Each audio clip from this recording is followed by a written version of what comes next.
I'm Kristen Robbins. I'm the state representative from 34A, which is half of Maple Grove, Rogers, and Dayton.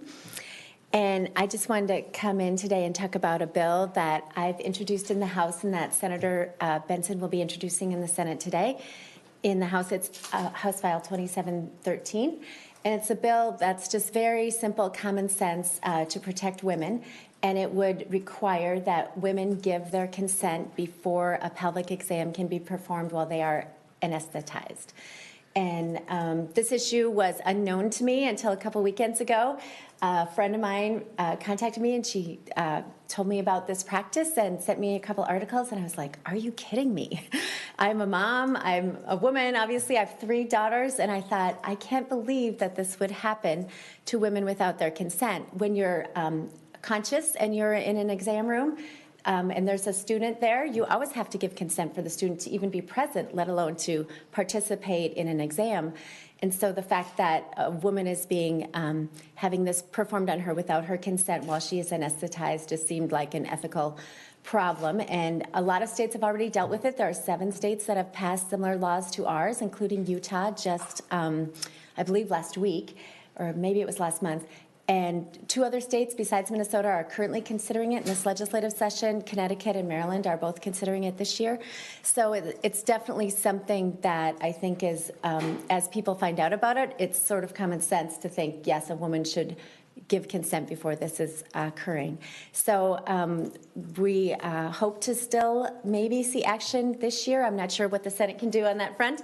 But if not, we wanted to raise the issue publicly this session, even if we can't get the bill through, so that women are aware of it and women can be talking to their doctors about it if they are going to be having a surgical procedure, so that they're aware to ask those questions when they're in the process. So with that, Senator Benson. Hi, Michelle Benson, Senate District 31. I chair the Health, Human Services, Finance, and Policy Committee for the Senate and have jurisdiction over the Board of Medical Practice.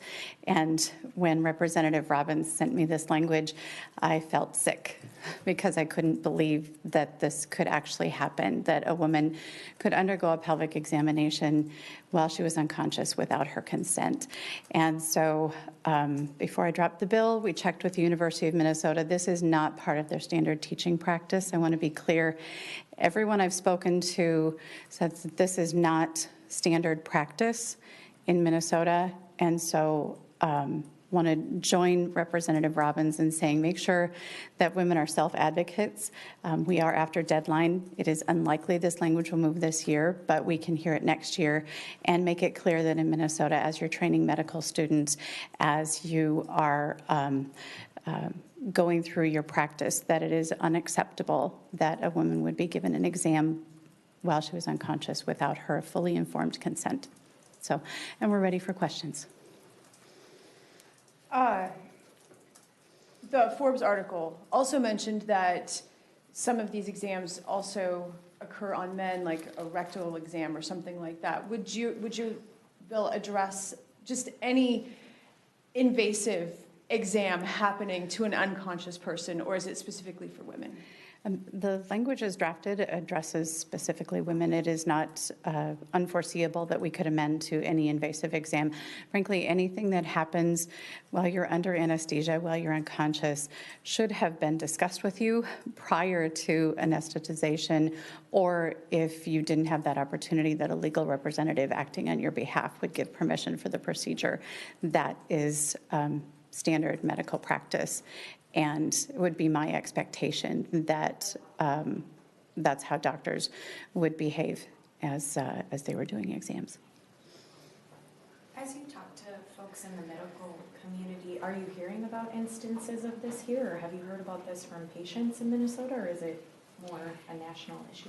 You know, I have heard about it. I spoke to some practitioners at my personal OB clinic, and they said they were familiar with this during their training, which was, you know, they're about my age, so it was many years ago. They don't believe it's a current standard practice anymore, but still, you know, depending on where people were trained, you don't know if they're bringing that, if they were trained that way, maybe they're bringing that to their practice of training new residents. So we just want to make it clear that consent is required. There will be women, I'm sure, who you know, care about teaching and training residents, and with would give consent, but we just want to make sure that it's the woman's consent that if they choose to participate in training in that way. But I have heard that especially in, a while back during training, that it was quite common. So, Anything further? Well, we thank you all very much for being here today. Thank you. thank you.